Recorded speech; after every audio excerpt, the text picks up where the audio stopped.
Hi gamers, it's me.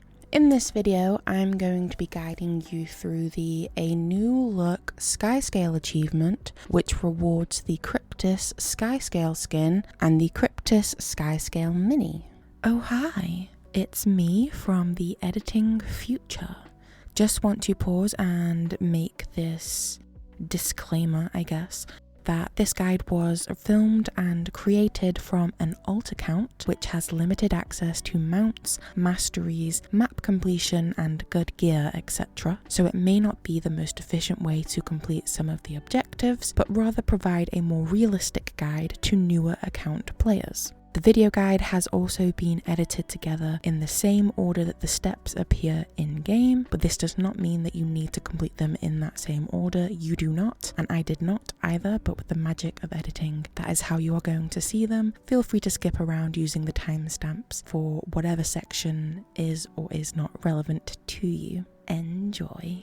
A little bit of an advanced warning. In order to complete this achievement, you will need 5 charged quartz crystals, which are limited to once per day. I do have another video on this that I'm probably going to plug about 5 more times because it's the one thing that cooked me. So go ahead and get started on those if you haven't already. The other total base materials needed are appearing on screen currently, the majority being essences that are obtained from completing Kryptis rifts, along with 300 globs of ectoplasm, 3 cases of captured lightning and 3 pouches of stardust, both of which I recommend you take from the Hero's Choice chest that you get from completing the meta events in each of the Soto maps. Along with these, you will also need either 40 Deldrimor ingots or 20 spirit wood planks in place of 20 of those Deldrimor ingots. Lear has 2 different tabs where the currency required to buy the item that you need can be either of these 2 items, be it the spirit wood planks or the Deldrimor ingots. If you're looking purely from a value perspective, it's cheaper to spend the spirit wood planks as the trading post price is just simply cheaper than the Deldrimor ingots. But obviously, if you have a surplus of both and you don't care too much about that 20-ish gold difference, at least at the time of recording this, use whatever you like. Okay, so actually getting into the achievement. To get started, you will need to speak with Skyscale trainer Dyanne at the Beacon of Ages, which is the first waypoint that you get in the Skywatch Archipelago map. She'll have a little bit to say, so you can just wait.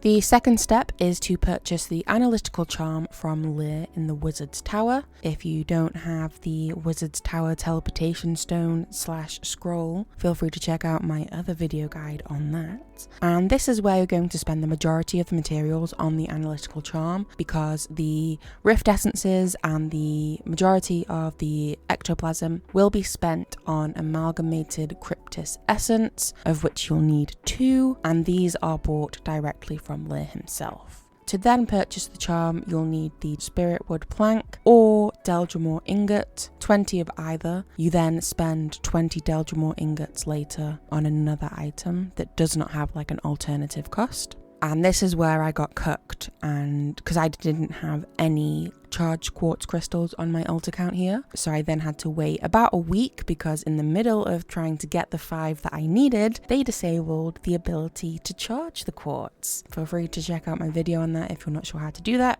The next step is to complete the Skyscale Target Adventure. Now, when I went to do this, I did the one that is in the Wizard's Tower first, which did not give me the achievement progress. So then I went to the one that is in Skywatch Archipelago, and that is where I got the progression for the achievement. Step 4 of the achievement requires you to defeat 20 Kryptis turrets using your Skyscale's Fireball ability. For this, you will obviously need to have the Skyscale Fireball Mastery unlocked, but I'm pretty sure to be able to unlock this achievement, you have to have completed the A New Friend, and in order to complete the A New Friend achievement, you have to have fully mastered the Rising Spirits mastery line from Soto, which which includes the Fireball ability. My recommendation for the Skyscale turrets is go around doing events at the different bastions in Omnitos. There's usually turrets that will always spawn with the dynamic Kryptis events. Alternatively, which is the method that I did here on my alt account, I went to the bastion of the Celestial, which is the one that circles the world spire where the meta spawns, and I just went round to the 4 different like mini outposts, and there's usually a couple of turrets vibing out. If they do have the debuff, the blue like ghosty scully looking icon, just dash through them with your Skyscale dash ability. That will remove the debuff, and then hit them with the Skyscale Fireball ability, which will kill them. Complete that 20 times and then you're done. Step 5 requires you to ride a Leyline for 30 seconds continuously, which means that you cannot break the Leyline gliding whilst on your Skyscale. For this, I went to Skywatch Archipelago, and just northeast of the Beacon of Ages waypoint, there is a Leyline that will take you all the way round to Primal Maguma, and that will last you the 30 seconds that you need. Step 6 just requires you returning to speak with Skyscale trainer Dyanne. Throughout this achievement, she will always be in the same location, so you don't need to worry about trying to find her. Once you have spoken with her, this will unlock a handful of additional achievement steps, and I'm just going to take the moment right here. Once you have unlocked these particular steps, I advise you to go to the event timer on the Guild Wars 2 wiki to check when the Great Jungle Wurm or Triple Trouble is about to next spawn. If the Great Jungle Wurm is going to spawn in the next, say, 15 minutes or so, prioritize going to kill that, because it will give significant progress to the last step that is currently available. Same with Triple Trouble. Do check the LFG to make sure that there is at least one full squad, if not multiple, for Triple Trouble, because the worms that you kill along the way do not count, but the 3 jungle worms at the end of Triple Trouble do give you that same significant progress. As mentioned, I am doing all of the steps in order that you see them in the achievement, but plan ahead for this one specifically for the Medicine Masker. I will show you an additional way that you can get progress towards that if it's not spawning anytime soon or by the time you get to that step. So, step 7 is to return to the Wizzy Tower and speak with Lear to purchase an anodized medicinal cauldron, because it's witch season.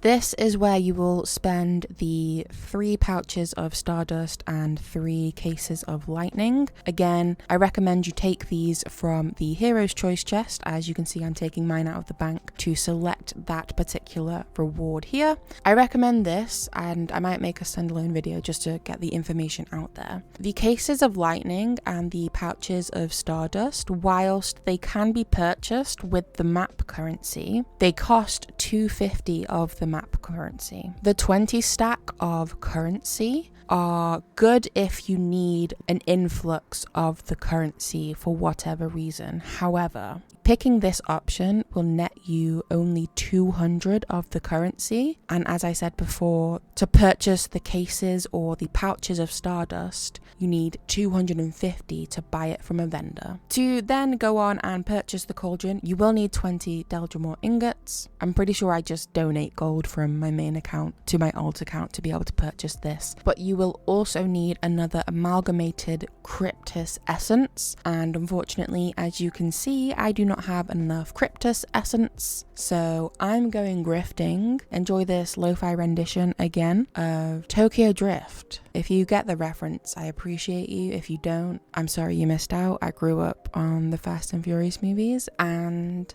big love, but with the magic of editing and buying what I need. For steps 8 and 9, you are required to collect what is called a sample of possession or a sample of corruption. Both of these samples have an alternative acquisition method that you can purchase from Lear himself. However, for the two samples, if you were to buy the lodestones off the trading post, it's about a combined cost of 13 gold. The cheaper method is to complete the 2 strikes that were released with Soto, which is Cosmic Observatory, where we fight Dagda, and Temple of Thebe, where we fight Ceres.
Step 10 is to complete the Skyscale Medicine Masker achievement. For this achievement, you have to collect 250 pieces of meat from hunting jungle wurms. World bosses and champion wurms will give significantly more meat, which is why I mentioned to check when either world boss, Great Jungle Wurm, or Triple Trouble were due to spawn, because they will give you approximately like a third of the progress for this. Another place to farm these pieces of meat is in Blaze Ridge Steppes via the Terra Carorunda Waypoint. I will put the waypoint chat code in the description below. And here there are many worm hatchlings, which will give between 1 to 2 pieces of meat. It will take a little bit. If you do not yet have the auto loot central tier mastery line, make sure to spam F so that you are actually picking up the loot from these enemies as they die. In this particular location, there is a champion worm that will give you some additional progress. Another alternative farming area is in Lorna's Pass, just below the Durmand Priory Waypoint, where one of the guild races happened. Just through this little tunnel here, there are some ice worms, as well as another potential champion worm location.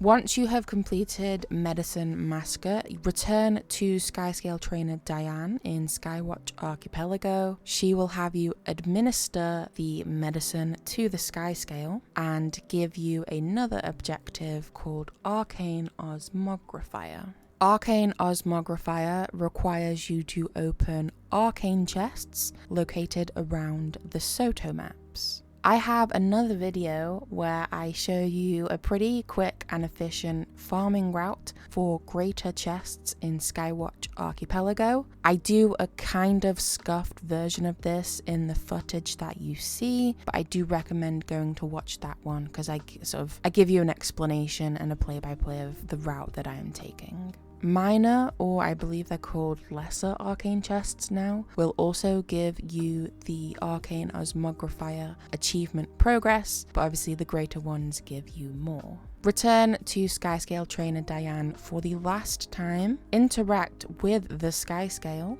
and yeah, there you go. You have a Kryptis Skyscale skin. The first Skyscale mount skin in Guild Wars 2 that does not require you to swipe or to convert gold into gems. You'll see me kind of going through the dye channels, trying to figure out a cute look for it.